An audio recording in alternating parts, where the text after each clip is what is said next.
E aí, meus amigos? Estão me vendo? Estão me ouvindo? Preparados para mais uma live? Vamos lá, pessoal. Sejam muito bem-vindos, muito bem-vinda. Como é que você está? Como vocês estão? Como está sendo aí essa quarta-feira?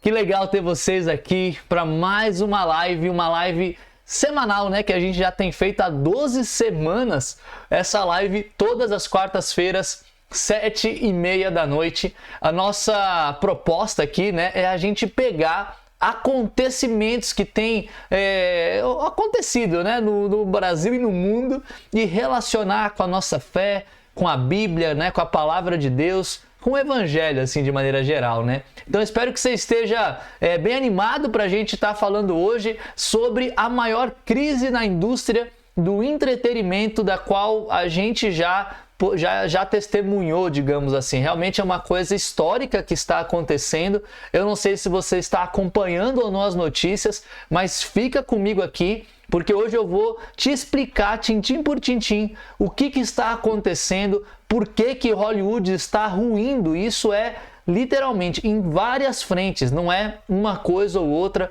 várias frentes Hollywood está ruindo, e eu quero te explicar que crise é essa, como que isso pode afetar o mercado como um todo, pode afetar até aqui mesmo no Brasil.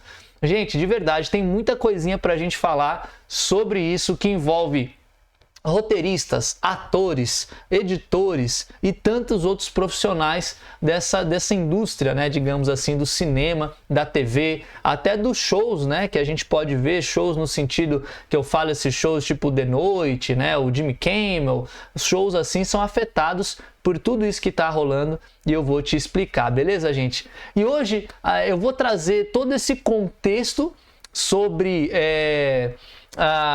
essa indústria, né, do entretenimento, e eu vou trazer para vocês, vou relacionar com o tema liderança espiritual, liderança bíblica. Porque você, assim, pode parecer meio esquisito, né? Talvez pegando, o que tem a ver cinema, entretenimento com liderança, mas vai fazer sentido. Vem comigo aqui nesse pensamento. Eu quero falar com vocês um pouquinho sobre o que eu enxergo, né? Que uma liderança espiritual, uma liderança saudável, poderia mudar drasticamente todo esse cenário. Talvez não teria chegado aonde chegou. E a gente não estaria vivendo esse grande apocalipse do entretenimento que está acontecendo agora. E eu estou assim sendo bem drástico, porque, gente, de verdade, assim, por mais que eu não queira aqui ficar alarmando, né, nesse sentido, mas é uma situação bem delicada mesmo, e eu não sei, ninguém sabe quais vão ser os resultados disso.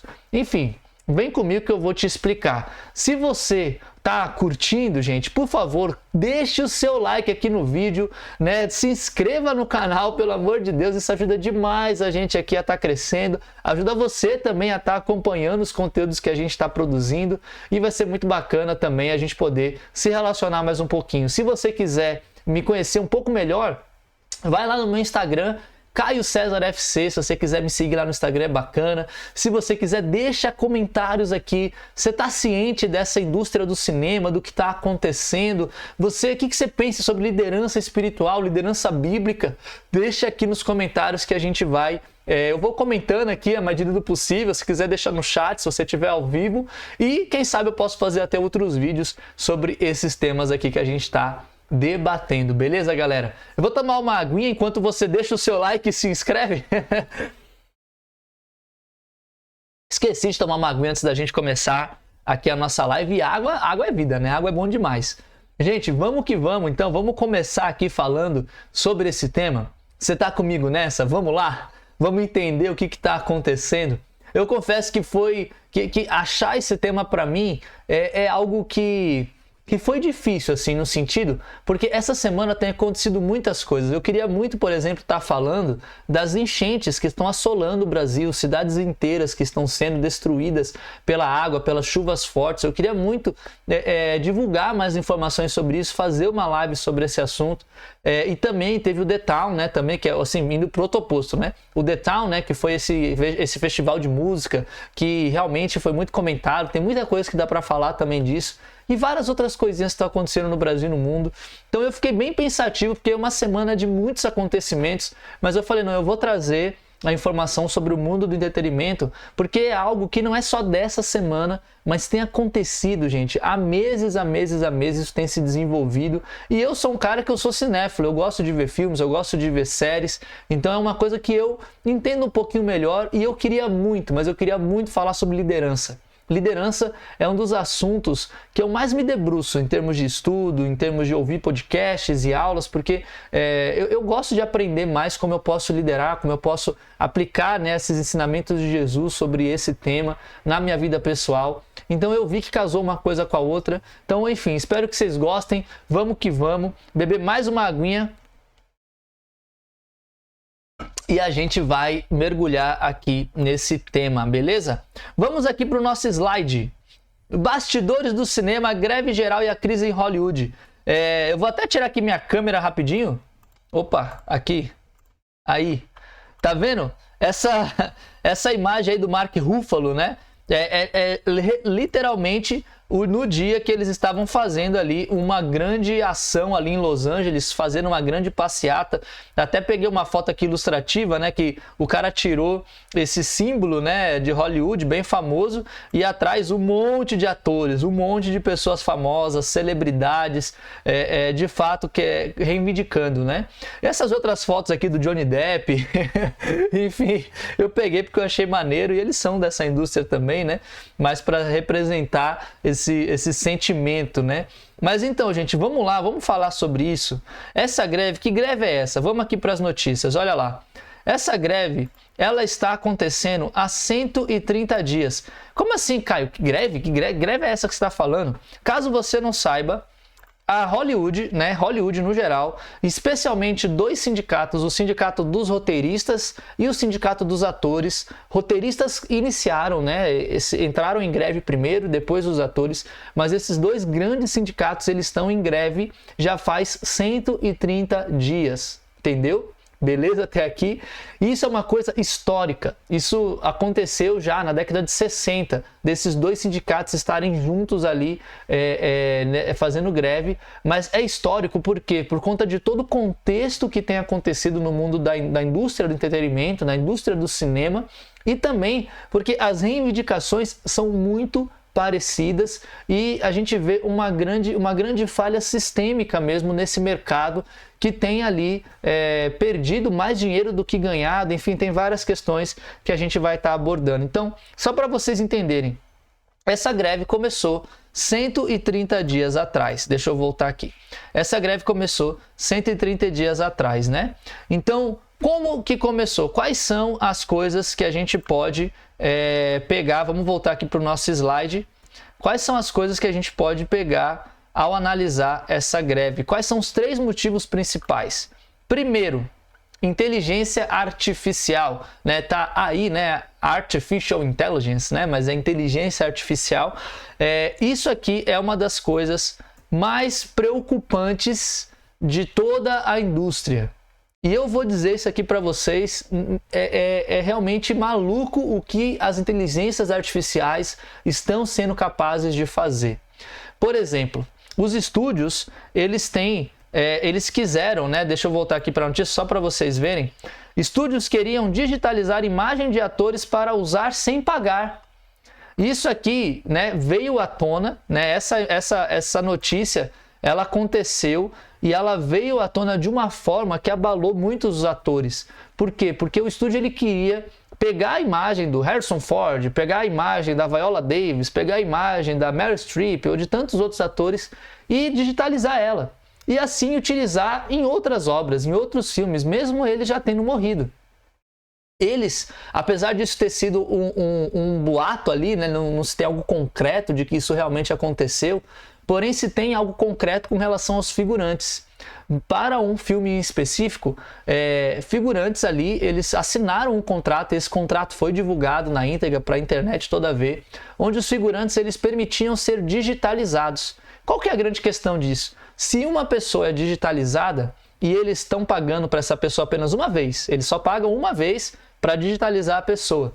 E aí eles podem usar esses figurantes em inúmeros outros filmes, em inúmeras outras obras, séries, aonde eles quiserem, aquela pessoa dê os direitos da sua imagem. Olha que loucura isso. Muitos atores eles ficaram em polvorosa quando viram isso, porque o mercado, né, de figurantes, o mercado de atores, digamos assim, ele é muito importante que se comece na base. Qual que é a base da atuação? É os figurantes. É quando o ator ele começa como um figurante, ele vê como se grava um filme, como se grava uma série. Figurante é aquelas pessoas que ficam andando na rua, né, comprando alguma coisa, que fazem movimento ali, digamos assim, né, que enchem o cenário. E aí isso é importante porque eles estão ali aprendendo como que o diretor trabalha, como que atores mais famosos agem, como que é profissionalmente essa profissão. Então, se você digitaliza os figurantes e acaba com os figurantes, você tem uma crise sistêmica em todo o mercado de atuação. E embora tenhamos vários atores que ganham bem, porém eles são a minoria dentro de um mercado enorme, é um mercado muito difícil e muito competitivo. Além disso, além das inteligências artificiais ameaçarem os atores, ameaçam também os roteiristas, né? Se você provavelmente conhece o ChatGPT, você conhece várias ferramentas ali onde você pode escrever textos completos. E muitos estúdios estão querendo utilizar a inteligência artificial para roteirizar filmes, séries e outras questões, tirando o trabalho dos roteiristas. Então, a inteligência artificial tem sido algo muito falado. Além disso tudo, a inteligência artificial tem ameaçado quem? Deixa eu voltar aqui para as notícias. Ela tem ameaçado locutores, dubladores e narradores de audiolivros. Olha aqui, Hollywood, dubladores e locutores também temem perder empregos para inteligência artificial. Já existem inteligências artificiais que emulam a voz de uma pessoa. Imagina você pegar a voz de dubladores brasileiros, por exemplo, que hoje estão aí, o Wendel Bezerra e tantos outros que são maravilhosos. Inclusive o Brasil, ele tem os melhores dubladores da história, né, do mundo, na verdade, estão aqui no nosso país. Imagina você pega a voz deles e reproduz em vários outros filmes ao longo de centenas de anos. Você pode fazer isso se você quiser. Hoje já tem inteligências artificiais que pegam isso. Tem inteligências artificiais que conseguem pegar a nossa voz, tipo a minha voz, eu, Caio César, ou Tom Cruise, ou enfim, outro ator, e mudar a língua que a pessoa está falando. Imagina eu falando mandarim ou falando espanhol com a minha entonação, com a maneira que eu falo, só que em outra língua. Isso já está sendo produzido e está cada vez mais real de acontecer. Isso impacta locutores de esporte, impacta audiolivros, né, como está falando aqui na notícia, vários dubladores, tanto dubladores que traduzem para outras línguas, quanto dubladores de desenho, né, que tem muito, é um mercado enorme de dublagem, de desenho. Tudo isso está sendo ameaçado pela inteligência artificial. Então esse é o primeiro ponto, né? O primeiro ponto que pega aqui quando a gente fala dessa crise que está acontecendo, essa crise sistêmica que está acontecendo no mercado do entretenimento. Qual que é o outro ponto? Din, din, din, din, din, din. É o dinheiro, rapaz, é o dinheiro, sempre é o dinheiro. O dinheiro ele está sempre ali. Gente, isso aqui é importante da gente saber. Existe uma coisa na indústria que chama pagamento residual. O que é pagamento residual? Quando você faz um trabalho, por exemplo, Friends, você foi lá, você é o ator de Friends, você é o roteirista de Friends, você é o editor de Friends, e Friends é uma das séries mais famosas, mais assistidas no mundo, né? E de fato, cada vez que um episódio é exibido, se você trabalhou naquele episódio, você tem um pagamento residual, você tem ali uma parte, uma fraçãozinha do que aquilo vale quando aquilo é transmitido. Então, muitos diretores, roteiristas e atores brigaram bastante para ter um pagamento residual das obras que eles produzem. Até aí é justo. Qual que é o grande problema? Streamings. Chegou o Netflix. Chegou o Star Plus, HBO Max, chegou a Prime Video e tantos outros. Streamings não divulgam qual é o minuto assistido, quantas pessoas estão assistindo aquilo e de que maneira está sendo assistido. Logo, não existe pagamento residual nos streamings. Não existe para os diretores, para os atores, para os roteiristas, para os editores, para ninguém. O Netflix, pegando como exemplo, né, ela vai lá, paga para produzir aquela obra, reproduz incontáveis e milhões de vezes para milhões de usuários e quem fez aquilo não tem nenhum ganho residual daquela obra que produziu. Um dos atores que falou sobre isso recentemente essa semana foi o ator de Breaking Bad, que fez o Jesse Pinkman, né? Breaking Bad é uma das séries assim mais aclamadas da história, considerada por muitos a melhor série já feita. E ele falou, olha, nada do que o Netflix transmite de Breaking Bad, a gente ganha.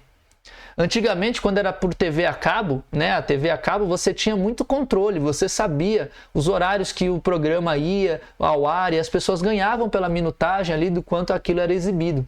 Hoje em dia, nos streamings, isso não acontece. Isso pega muito para os atores, para os roteiristas e é um outro ponto a ser debatido nesse mercado. Outra coisa também que a gente pode pensar aqui é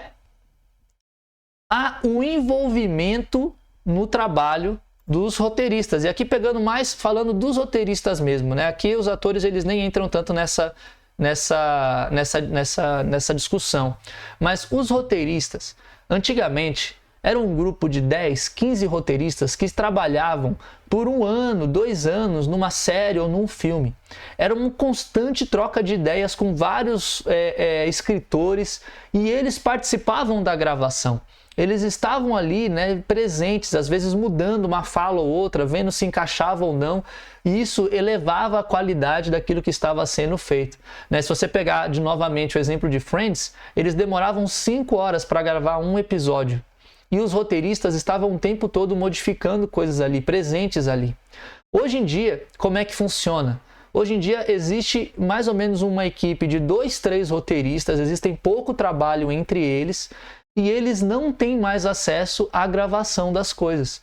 Antigamente os grandes estúdios, eles eram localizados lá em Los Angeles e você ia lá e gravava, né? E estava lá participando do processo. Hoje em dia, os estúdios gravam em vários locais, em vários momentos e simplesmente tiram os roteiristas ali do processo criativo. E isso tem, assim, feito com que eles tenham uma péssima qualidade de trabalho, porque antes eles estavam empregados por 1, 2 anos num projeto. Hoje eles escrevem, eles têm 3 a 6 meses para escrever e já tem que correr atrás de um outro projeto, porque senão eles vão ficar sem ter o que comer, além de ter baixado o valor, né? Porque se eles não são tão valorizados assim, então os estúdios têm pagado menos para eles também. Então eles estão trabalhando mais, ganhando menos e se matando de trabalhar. Isso é uma coisa que não afeta só os roteiristas, mas afeta também os editores, especialmente os editores de efeitos visuais. Olha essa notícia aqui. Marvel Studios, artistas de efeitos visuais expõem péssimas condições de trabalho impostas pelo estúdio. Isso aqui foi uma polêmica que rolou há algum tempo atrás. Olha, profissionais de efeitos visuais não querem mais trabalhar com a Marvel por má qualidade de trabalho. Tem até uma frase aqui, ó. Marvel tem provavelmente a pior metodologia de produção e de gerência de efeitos na indústria. Eles nunca corrigem o visual final das séries antes de mais da metade do tempo da pós-produção ter expirado. Rapaz, que loucura. Os artistas que trabalham com eles não estão recebendo proporcional das horas gastas de trabalho. Isso aqui é um problemão para a Marvel, especialmente para esses filmes de grande orçamento, né? Porque muitos editores têm trazido o fato de que eles têm trabalhado 14, 18 horas com uma grande demanda e pouquíssimo tempo para fazer os efeitos. Resultado disso tudo, você deve ter visto, né? Vários filmes terríveis em efeitos visuais. Por exemplo aqui, Homem-Formiga, olha que coisa... Meu Deus, isso aqui não tem nem como explicar. O filme do The Flash também, muito criticado. Olha que efeito, basicamente a cabeça do cara saindo de um corpo que sem proporção, sem nada, terrível. Além disso, tem essas séries, né, da Disney Plus, como por exemplo essa aqui é da She-Hulk, né, de fato com efeitos assim bem ruins também. Você vê cada vez mais os efeitos visuais sendo quebrados, né? Assim, a galera simplesmente não consegue trabalhar, a galera não consegue fazer uma coisa bem feita porque não tem tempo, não tem um pagamento digno, não tem nada. Você vê como o negócio é sistêmico, tá pegando os atores, né? Tá pegando ali todos os trabalhadores, né? Os diretores, os roteiristas, né? Os editores. É uma coisa assim que ninguém sabe o que fazer. Qual que é a resposta dos estúdios? Vamos voltar aqui. O que os estúdios estão falando, né, nisso tudo? Os estúdios estão dizendo o seguinte, né, que eles aumentaram os salários e pagamentos residuais dos atores, né? Eles falam que uma greve não era o que eles estavam esperando, né? Então isso é uma coisa que pegou os estúdios de surpresa. Mas olha que interessante que eles estão falando aqui. Como os espectadores demoraram a voltar aos cinemas e os telespectadores domésticos mudaram da televisão a cabo e da rede para o entretenimento por streaming, muitos estúdios viram o preço de suas ações despencar e suas margens de lucro encolherem. O CEO da Disney, Bob Iger, disse à emissora de televisão CNBC que as expectativas dos roteiristas e atores não são realistas e chamou a greve de muito preocupante. Qual que é o ponto que eles estão trazendo aqui? Qual é a resposta dos estúdios? Eles também estão sem dinheiro. Por quê? As pessoas estão indo menos ao cinema, as pessoas não estão mais assistindo TV a cabo, né? Ou seja, ou TV aberta, que era onde eles tinham mais controle. Todo mundo está indo para o streaming e isso significa uma perda enorme de lucro dos estúdios. Com isso, os atores e os roteiristas e os editores, todo mundo está reivindicando coisas que o estúdio simplesmente não consegue pagar. A conta não fecha. E é por isso que a greve já está aí há 130 dias e não se tem nenhuma alusão ou pensamento de qualquer solução. Para piorar a história, eita, cara, tem como piorar? Tem, galera, tem como piorar isso tudo. Porque além do cinema, dessa indústria do cinema estar nessa crise maluca, surgiu essa semana uma reportagem na revista Vulture falando sobre os críticos. Sim, até os críticos estão sendo atacados nesse grande caos apocalíptico do entretenimento. O que está acontecendo? Eu não sei se vocês conhecem um site chamado Rotten Tomatoes. Né? O Rotten Tomatoes é um site que ele qualifica, né, a qualidade de um filme. Se o filme ele é bom, ele tem o símbolo fresh, ele é um tomate fresco, bom para consumo, vai lá que você vai gostar. Se o filme é ruim, ele tem o símbolo de podre, de tomate estragado. Não assista que isso é terrível. Rotten Tomatoes é um dos sites que é mais conceituados em termos de crítica. E quando as pessoas veem um filme que tem uma boa nota no Rotten Tomatoes, isso leva elas a ir assistir. Por outro lado, se o filme tem uma nota ruim, isso leva elas a não ir no cinema. Qual que é o escândalo que a revista Vulture trouxe? Trouxe até aqui um pouquinho da notícia para vocês, só para vocês estarem sabendo. A agência é acusada de manipular notas no Rotten Tomatoes. Aqui é essa reportagem da Vulture, a decomposição dos tomates, né, dos Rotten Tomatoes. Né? Ou seja, o que é o Rotten Tomatoes? Peguei aqui, por exemplo, o exemplo da Barbie. Talvez vocês já viram isso antes, né? Você vê que a Barbie tem aqui, ó, 88% de aprovação dos críticos. Esse lado aqui é os críticos, por isso tem esse símbolo fresh. E aqui é a nota da audiência. Esse site, ele agrega todas as críticas, todos os pensamentos de diferentes pessoas que viram o filme. E aí ele traz lá essa nota. O que os estúdios estavam fazendo? Os estúdios estavam pagando agências, e essas agências, por sua vez, agências de críticos, estavam pagando para os críticos falarem bem ou mal de um filme, manipulando o mercado de cinema, manipulando obras que eram para ser vistas e obras que talvez o estúdio queria dar uma queimada. Além disso tudo, né, se tem ali algumas pessoas testemunhando de que o estúdio ele fazia uma apresentação só para críticos, mas ele convidava, sei lá, exemplo, 10 críticos, tudo carta carimbada, e ele pagava para esses críticos falarem bem.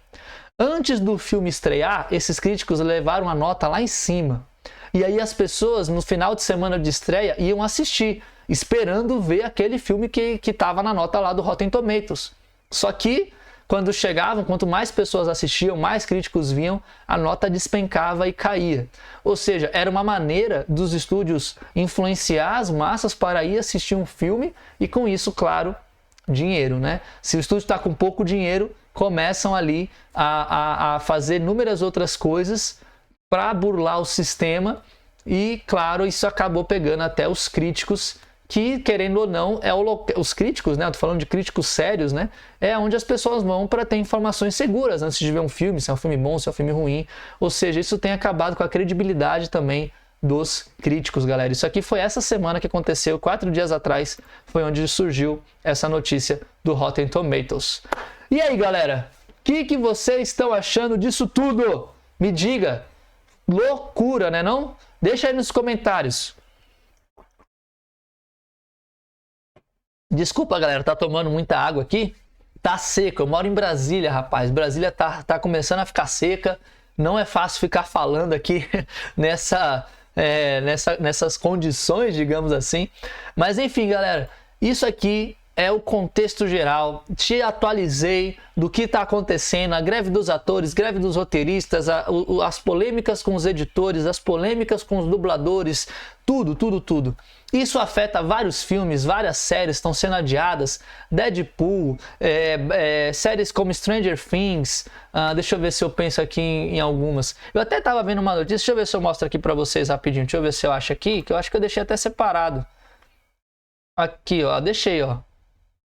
Séries: The Last of Us, Stranger Things, Euphoria, Yellow Jackets, Handmaid's Tale, Family Guy, Cobra Kai, várias séries aqui já tiveram o seu agendamento ali postergado por conta da greve. Além disso, filmes foram afetados como Barbie, Besouro Azul, Oppenheimer, Moana, Blade, Capitão América, Deadpool, toda a saga da Avatar. Shows como Jimmy Kimmel, Saturday Night Live e vários outros shows aqui também foram afetados, né? Porque os roteiristas escrevem os shows. Mas Caio, Barbie, Oppenheimer, Besouro Azul já passou. Essa notícia é do mês passado, já deve ter muito mais filmes e séries que foram afetadas, né? Mas por que Barbie foi afetada e tal? Porque quando os atores eles entram em greve, eles não podem mais falar do filme, eles não podem divulgar o seu filme. Por isso que você não viu Bruna Marquezine fazendo divulgação do Besouro Azul, que aparentemente parece ser um filme legal, mas que não teve muita divulgação, porque estava todo mundo em greve. O filme também flopou ali, mais um filme ruim da DC nos cinemas. Enfim, galera, bastante coisinha. Vamos falar sobre liderança. Pegou aqui esse contexto? Vamos comigo rapidamente para a gente falar sobre liderança. Vamos aqui no meu Docs, né? O meu Docs aqui que eu gosto, vocês estão gostando, tenho recebido bons feedbacks aí de vocês sobre esse Docs. Galera, se vocês quiserem, eu posso divulgar esse doc com você. Eu não sei se é um desejo de vocês. Se vocês quiserem, deixa aqui nos comentários que eu posso no meu grupo do Telegram. Eu tenho um grupo lá do Telegram e eu posso no Telegram divulgar esses documentos, caso vocês tenham interesse. Me falem o que vocês acham que a gente vai... Enfim, para mim não seria nenhum problema se for ajudar vocês. Tamo junto. Então, crise em Hollywood dos roteiristas, dos atores, dos editores, dos críticos. Quais são os sinais disso tudo? Gente, quando a gente pega e vê os estúdios, a maneira como tem se portado, a maneira como tudo isso foi se colocando, você vê que a liderança no geral, né, como a maneira como tem sido lidado com tudo isso é uma forma abusiva, porque tem feito pessoas trabalharem muito, pagando pouco, realmente assim numa relação bem abusiva, dominadora, porque querendo ou não se concentra o mercado nos mesmos estúdios ali, por mais que eles estejam fragmentados em áreas de atuação, mas se concentra sempre nas mesmas figuras, digamos assim. Então você não tem muito, se você é um ator, um editor, um roteirista, você não tem muito para onde fugir. Autocentrado, né? Ou seja, eles só estão pensando em si mesmo, nos lucros, no que vai fazer bem para a empresa. Em detrimento disso, a gente tem visto cada vez filmes, séries e tantas outras coisas com uma qualidade terrível. Cada vez mais a gente vê isso afetando, né, a qualidade das coisas, porque eles só estão pensando neles e não mais pensando nas pessoas que vão consumir aquele conteúdo.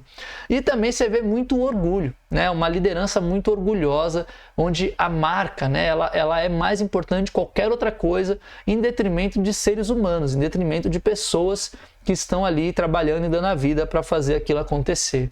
E aqui, gente, eu quero trazer alguns conceitos para vocês, por exemplo, da liderança bíblica. Quando eu digo liderança bíblica, galera, eu quero trazer esse conceito aqui da diferença entre autoridade e chefia. Cristo Jesus, ele tem autoridade sobre nossas vidas por quem ele é. Pelo poder que ele exerce, não porque ele exerce isso de forma autoritarista, né? De autoritário, no sentido de ser uma pessoa que olha de cima para baixo e nos compele, nos comanda ali de qualquer jeito, senão a gente vai ser maltratado o tempo todo. Jesus ele não nos ameaça, ele não nos controla pelo medo. A gente o segue porque nós reconhecemos a autoridade de rei que ele possui e tememos a ele por isso. Um chefe, né, pegando aqui a chefia, né, o que a chefia traz muitas vezes? Qual é a ideia de chefia muitas vezes que a gente tem? O chefe é aquele que impõe coisas, que olha de cima para baixo, que te força e que impõe medo. Se você não obedecer, você vai para o olho da rua, você vai embora. E aí você continua porque você não tem mais para onde ir, precisa ficar ali.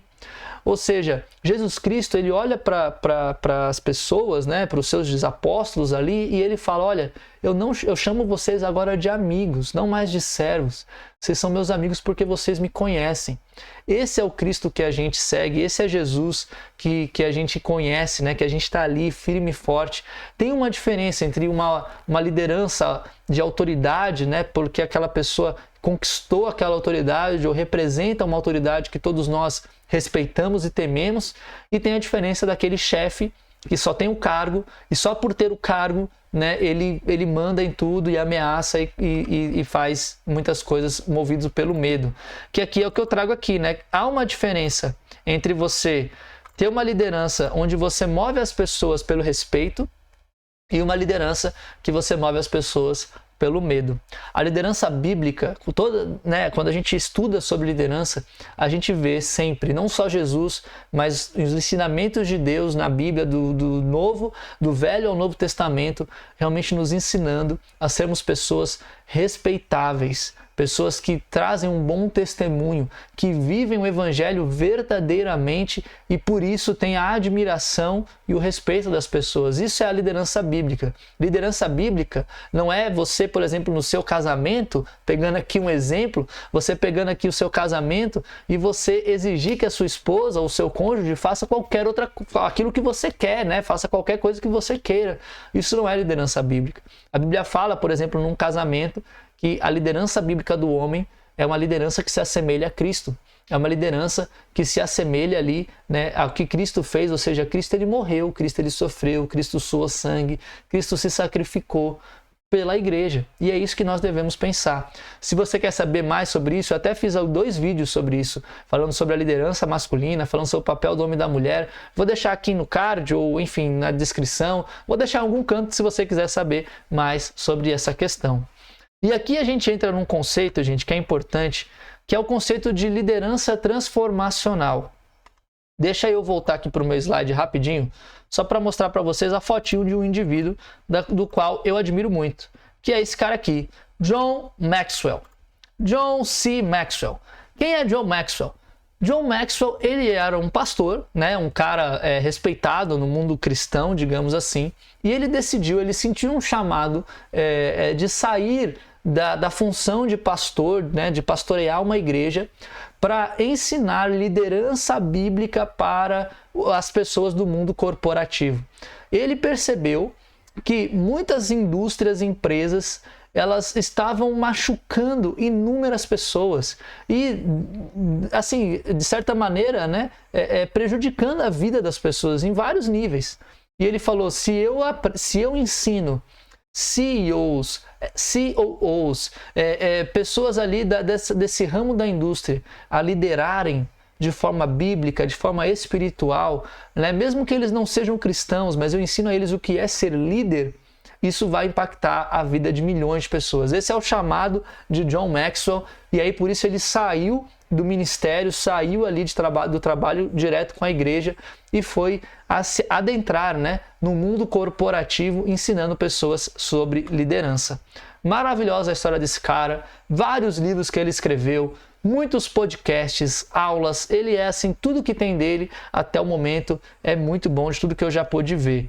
E aí ele traz aqui esse conceito de liderança transformacional. Ele fala que um líder verdadeiro, um líder de verdade, é um líder que ele busca a transformação do outro. Quais são os conceitos bases dessa ideia, né? Primeiro, um líder transformacional, um líder bíblico, um líder de verdade, ele se preocupa com a pessoa.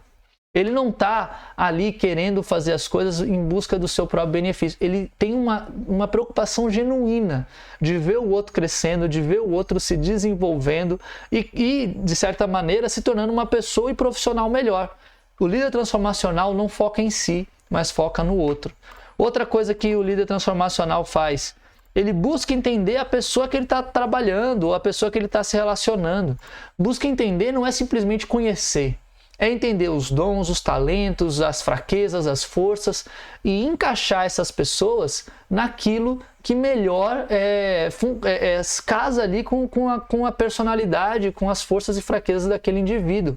Isso funciona tanto na família, por exemplo, com seus filhos. Você vai delegar coisas para os seus filhos, ensinar coisas para os seus filhos. Cada filho, se você tem mais de um, você sabe. Cada filho tem sua personalidade. É importante você saber como você pode erguê-los e ensiná-los. Se você trabalha, é chefe de alguma forma, mesma coisa. Na igreja, gente, se você tem um grupo pequeno que você cuida, se você está discipulando alguém, a gente precisa entender, buscar conhecer a pessoa e incentivá-la a crescer dentro daquilo que é sua força e sua fraqueza, para que ela cresça com Deus. Isso é importantíssimo. Outro conceito do líder transformacional é o quê? Ele oferece liberdade com responsabilidade. O que é isso? Um líder de verdade, um líder bíblico, ele delega coisas. Ele não fica assumindo tudo para si. Eu quero fazer, só eu sei fazer certo. E isso é uma tentação para muitos de nós, né? Muitos de nós no casamento, só nós queremos fazer porque o marido não vai saber lavar a louça, porque tal pessoa não vai saber fazer tal coisa, porque meu filho vai quebrar tal coisa. Na igreja a mesma coisa. Eu tenho que louvar, eu tenho que pregar, eu tenho que fazer isso, porque tal pessoa não vai saber. No trabalho, então, gente, nem se fala. Um líder transformacional, ele oferece liberdade. Ele dá liberdade para as pessoas tentarem, errarem, aprenderem com o seu erro e faz isso com responsabilidade. Ele não só delarga, né? Ele deixa lá para a pessoa e deixa o outro lá tentando se achar. Não, ele delega, mas ele acompanha o processo de aprendizado da pessoa e ajuda essa pessoa a se desenvolver. Então, essa é uma outra questão do líder transformacional. E, por fim, esse líder ele tem uma visão clara do que ele está construindo, da onde ele quer chegar, e ele comunica essa visão com eficácia, né? Muitos líderes eles até ajudam as pessoas e desenvolvem, mas muitas pessoas perdem ali a vontade de melhorar e de crescer porque não entendem o motivo, o porquê estamos fazendo isso, qual que é o objetivo final. Então o líder transformacional ele tem uma visão clara, uma visão que ele sabe para onde ele está indo e ele vai incentivando as pessoas nesse caminho, encorajando elas a sonharem um sonho, especialmente o sonho de Deus, né? Estamos falando aqui de questões espirituais, né? A gente precisa ajudar nossas famílias a sonharem o sonho de Deus, nossas igrejas a sonharem os sonhos de Deus, nossos colegas de trabalho, onde eu estou ali envolvido, a sonhar. Talvez eles nem entendam, né, o que é o sonho de Deus, mas poxa, qual que é o sonho de Deus? A união. O sonho de Deus é que as coisas glorifiquem o nome dele, que não prejudiquem a natureza ou os relacionamentos. Tudo isso é sonho de Deus, né? Então, se você traz isso para o seu trabalho com sabedoria, né, com calma, desenvolve isso, você vai ver que as pessoas vão ser muito mais felizes no seu trabalho, na sua família, na sua igreja. E aqui, ele fez um estudo, John Maxwell, ele fez um estudo para trabalhar nesse conceito do líder transformacional. Ele fez um estudo falando de alguns personagens bíblicos, né? Ele estudou a vida de Jesus, de Pedro, de Paulo, Neemias, Moisés, Abraão, Josué e Davi. Ou seja, 7 homens que ele pega para estudar e com base na vida desses homens ele vai desenvolvendo como que biblicamente a Bíblia nos ensina sobre essas qualidades, essas ações de um líder transformacional. Vou beber outra aguinha. Enquanto eu estou bebendo, gente, o que vocês estão achando? Estão gostando? Gente, deixa o like aí. Se você está curtindo, deixa o like, compartilha com as pessoas aí que você gosta. Vamos que vamos. Vamos lá.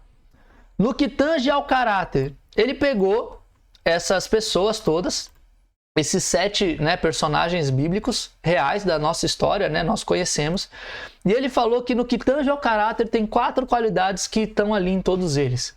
Primeira, a humildade, né? Ou seja, eles são humildes, eles não buscavam louvor próprio, eles não queriam a atenção para eles. Com muita humildade, eles se rebaixavam e davam glórias a Deus. O próprio Jesus fazia isso, mesmo ele sendo Deus. Outra coisa, eles eram dependentes de oração.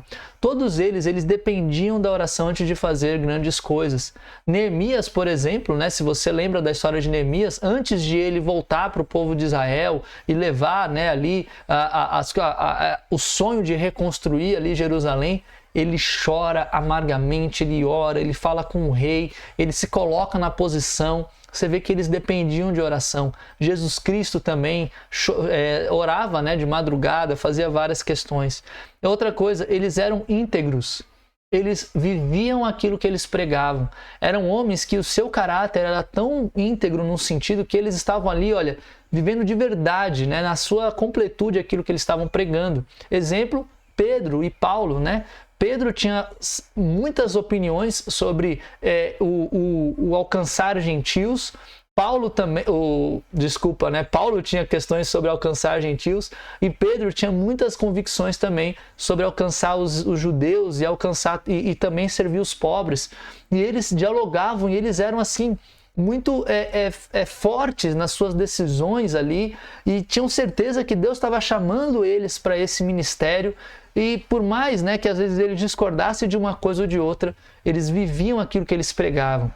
Se eles pregavam a importância de fazer ou ser de tal maneira, eles lutavam para isso. Paulo tem várias escrituras falando que ele esmurra o próprio corpo para que ele possa viver aquilo que ele estava pregando. Além disso, eles eram servos. Eles se sacrificavam pelo bem da outra pessoa. Se você pegar, por exemplo, Abraão, quando ele está ali dividindo a terra com Ló, ele deixa Ló escolher para onde Ló quer ir. Mesmo Ló pegando a melhor região, ele se sacrifica, ele deixa Ló ir. Abraão, ele sacrifica de tantas maneiras, é um cara assim muito interessante da gente poder estudar. Jesus Cristo nem se fala, né? Morreu literalmente por amor a cada um de nós. Então, eles eram muito servos. Vou até aumentar um pouquinho aqui, gente, a letra, né? Para ficar até mais fácil de vocês verem. No que tange a forma de pensamento, o que esses homens tinham, que eles pensavam... Opa! Vou aumentar aqui também, né? Para ficar mais fácil. Então, todos eles buscavam a sabedoria divina.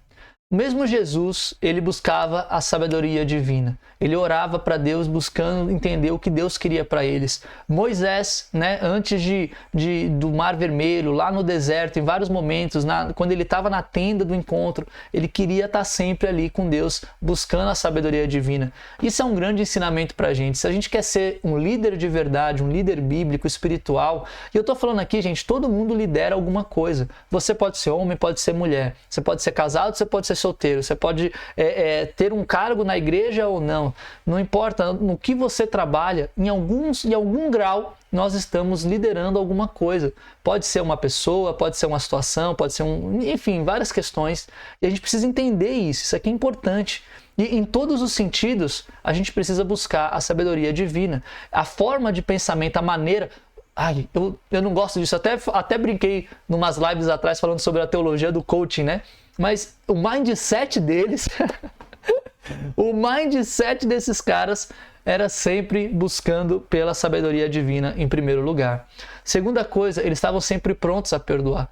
O mindset dele, a maneira que o pensamento deles agia, eles não condenavam as pessoas pelos seus erros, eles não enfiavam a faca uns nos outros ali quando alguém errava, eles estavam sempre prontos a perdoar. Né? Jesus, mesmo quando erravam com ele estava pronto a perdoar. Paulo foi morto, quase morto várias vezes, né? Foi apedrejado, dado como morto em várias situações e ele mesmo assim pronto a perdoar. E tantos outros prontos a perdoar o tempo todo. Isso é uma coisa que a gente deve ter no nosso coração, entender que os erros das pessoas que vão claramente cometer contra a gente precisa estar sempre, a nossa predisposição de pensamento é o perdão. No casamento isso faz uma diferença tremenda, gente. Se você já parte de um princípio que você vai perdoar o seu cônjuge, você já parte de um princípio de amor, misericórdia e graça. Olha que profundo isso. Outra coisa, eles aceitavam as provações. Não era fácil, não é que eles riam na cara da provação. Coisa boa ser provado. Mas eles aceitavam. Né? Lembra que eles eram humildes? Que eles buscavam a sabedoria de Deus? Então, eles aceitavam as provações. Às vezes, a gente não quer, né, que as provações venham, a gente briga com Deus e fica mal e desconta nos outros. Sendo que esses homens, eles aceitavam, acolhiam aquilo que Deus estava querendo ensinar e com isso eles iam amadurecendo, né? Então, isso é uma coisa. E por fim, para a gente finalizar aqui a nossa live, no que tange a forma de agir, vou aumentar aqui um pouquinho a letra também. Deixa eu descer aqui. Show de bola. Então, no que tange a forma de agir, como que eles agiam? Eles tinham visão pelo próximo, como eu falei lá em cima, né? Aqui, o líder transformacional, ele se preocupa com a pessoa. Na Bíblia, a gente vê a mesma coisa. Eles tinham visão pelas pessoas. Paulo tinha visão por quem? Por Timóteo. Ele sonhava com Timóteo, erguia Timóteo, né? Como fala aqui mais embaixo, eles erguiam líderes. Eles tinham visão clara do que eles estavam construindo e erguiam líderes para isso, sonhando pela vida das pessoas. A gente vê isso em vários homens na Bíblia. Jesus com os 12 apóstolos, eles tinham visão, eles viam a pessoa, não julgavam pelos erros dela, mas enxergavam aquilo que elas poderiam se tornar e investiam tempo e esforço para que a pessoa crescesse. Nesse sentido, muitos deles também tinham um tratamento igualitário. Eles tratavam as pessoas igualmente, não importa como elas eram, ou seja, sem distinção, né? E isso é importante da gente pensar. Não importa se a pessoa era pobre ou era rica, se a pessoa tinha doença ou não, não importa. Eles estavam ali tratando todos de forma igualitária. E além disso, eles assumiam riscos. Eles confiavam tanto por ter essas qualidades no seu caráter, na sua forma de pensar e de agir, eles confiavam tanto em Deus que eles assumiam grandes riscos. Coisas que eram impensáveis para qualquer um naquela época, mas eles confiavam em Deus e Deus abençoava a fé deles, a fé que eles tinham, né? Alguns deles estão ali até no mural da fé, digamos assim, né? São pais da fé, como o próprio Abraão, e você vê como que Deus ele vai cuidando disso tudo, ajudando eles a crescerem como líderes. E aí, nesse sentido, eles erguiam líderes, né? Porque eles tinham uma visão pelo outro, tratavam a todos igualmente, assumiam grandes riscos para fazer a glória de Deus ali ser, né? Para Deus ser glorificado em todos os sentidos. E com isso, eles erguiam líderes, como ergueram... Enfim, né? Abraão ergueu também. Enfim, se eu for falar aqui, são bastante. Mas eu queria só trazer esses pontos, galera. Olha, tem uma frase de John Maxwell que eu vou encerrar nossa live com ela. Deixa eu voltar aqui para o nosso slide para te encorajar a pensar sobre liderança, essa liderança espiritual. Fala assim, ó: líderes transformacionais veem o mundo através da lente do serviço, perguntando como podem ajudar mais pessoas e de que maneira podem ajudá-las ainda mais. Eles possuem um forte senso de propósito e se esforçam para fazer uma diferença significativa em suas áreas de atuação, optando por buscar grandes metas que possam causar um impacto substancial. É isso aqui, né, que que John Maxwell chama, né, baseado nas escrituras e naquilo que ele entende da Bíblia, e ele fala: olha, um líder transformacional está sempre buscando ajudar o próximo, sempre buscando acolher as pessoas, sempre buscando sonhar grandes sonhos que vão glorificar a Deus e que vão, não importa onde eles estejam, vão atuar de forma poderosa para causar um impacto substancial. Gente, isso aqui é a Bíblia, isso aqui é a liderança bíblica. Eu espero de verdade que você tenha gostado. Tem muita coisa que a gente pode falar desse assunto. Deixa aqui nos comentários alguma coisa que você não entendeu, alguma coisa que você acha que eu poderia me debruçar um pouco mais. Liderança é um assunto maravilhoso e eu sinto realmente, né, esse chamado de John Maxwell, eu compreendo ele. Por falta de líderes de verdade no mundo corporativo, você vê inúmeras vidas sendo afetadas, né? O que a gente está vendo na indústria do cinema, num grau assim muito elevado, são líderes ruins, líderes que valorizam mais o lucro, líderes que valorizam mais a seu próprio crescimento, sua própria ganância, né? Do que valorizam a vida, do que valorizam a qualidade de trabalho do outro, do que quer ver outros crescerem. Em última instância, né, quando você vai subir na hierarquia, é muito fácil a gente julgar o sistema, né, falar que o sistema está ruim, tá mal. Gente, é uma falha de liderança, assim, é princípio, conceitos básicos sobre liderança que, se bem trabalhados, eles podem mudar a vida e o contexto assim de muitas outras coisas, não só no cinema, mas em várias coisas na nossa vida, na sua igreja, na sua família, no seu trabalho. Tudo que eu estou trazendo aqui, eu saí desse macro, né? Eu espero de verdade que ao longo dessa live você tenha conseguido enxergar esse micro. Beleza, galera? Olha, muito obrigado por ter chegado até aqui. Não esquece de curtir, não esquece de se inscrever no canal, de deixar seus comentários, de compartilhar com as pessoas que você mais ama e a gente se vê na semana que vem. Um grande abraço para vocês e até a próxima. Valeu, viu?